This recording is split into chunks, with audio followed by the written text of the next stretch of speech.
pointi 3, Yanga bingwa, lakini kwenye heshima tuliamini Simba Sports mechi ya leo kama tarehe 8 imelishwa, tarehe 15 hakuna kigezo, hata leo pointi 15 kwa Simba Sports kwa timu yetu msimu ujao kwa tunapanda.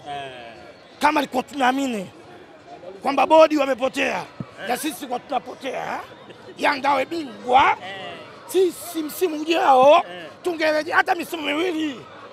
Si wakubwa mpira tunaweza. Tulikuwa tayari kwa lolote, lakini heshima mpira Tanzania upatikane. Viongozi wa Simba mtakaze heshima. Haiwezekani jana usiku ndo watoe taarifa kwa umma. Sisi mashabiki tuna mambo yetu, tuna vitu vyetu, tuna mababu zetu, tuna mabibi zetu, tuna nguvu zetu, tuna maisha yetu tunayoamini. Nguvu yetu mechi ya leo mashabiki imekosekana.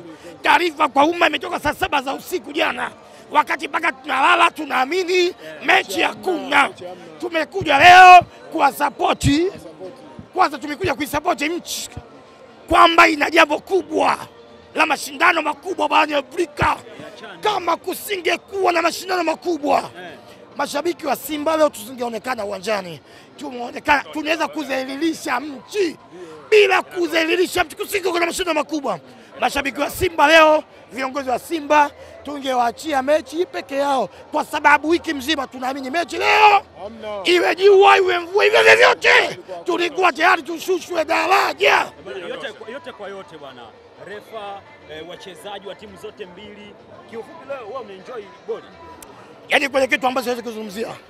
Referee, wachezaji, chief, kila mtu yote mzungumzia. Football atokwa na kilio. Tunahitaji marefa kama wale. Yaani mzani ulikuwa uko hivi. Onyesha uwezo wako, cheza football yako. Simba tumefungwa, hakuna makosa. Makosa yapo kwa viongozi wetu, wanatukosea heshima mashabiki wa Simba. Okay. Bwana Bigi, bila kushukuru. Asante. Bigi, ulisema msimu ujao hakutokuwa na ligi. Oya, mbona mmewasha taa? Bigi, ulizungumza kwa gazabu sana mpaka ukapiga chini. Msimu ujao hakutakuwa na ligi endapo viongozi watapeleka timu. Tunataka kufahamu msimamo wako. Ligi itakuwepo msimu ujao au ligi ndio imeisha juzi? Nina maana kuongea vile kwamba jinsi tulivyokaa, kwanza mashabiki, viongozi, wachezaji, kila kitu, wamiliki mpaka wa timu, ilikuwa tunaamini kama mechi tarehe 8 kuwepo, tarehe 15 kuwepo, basi hata leo tarehe 25 kulikuwa hakuna sababu ya kuwepo mechi. Endapo mpaka ijulikane sababu iliyoahirishwa mechi ya tarehe 15.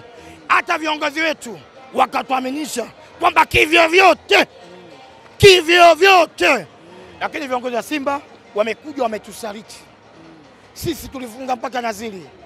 Wangetuambia mapema kwamba tuko tayari tukashiriki mechi, hata vitu vyetu tunavyoviamini tungevifungua. Vitu vyetu tumevifunga tukaamini. Sisi Waswahili tunaamini uswahili wetu unotulinda popote tunapokwenda.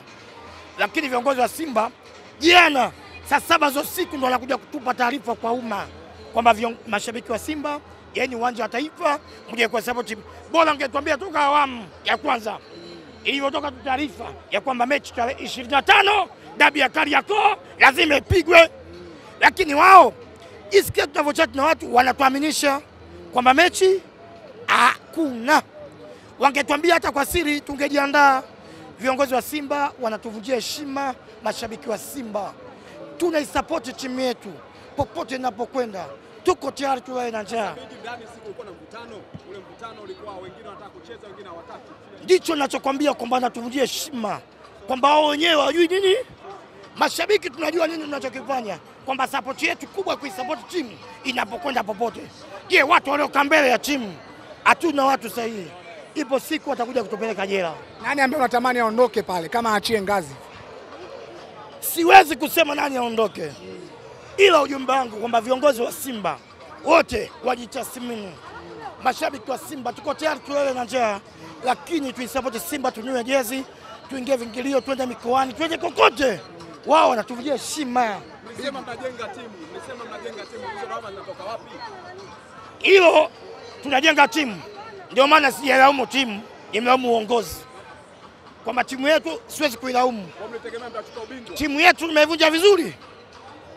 Ubingwa kila msimu unaoanza timu yoyote Hata Kagera Sugar aliyoshuka daraja ilikuwa inatamani kuchukua ubingwa.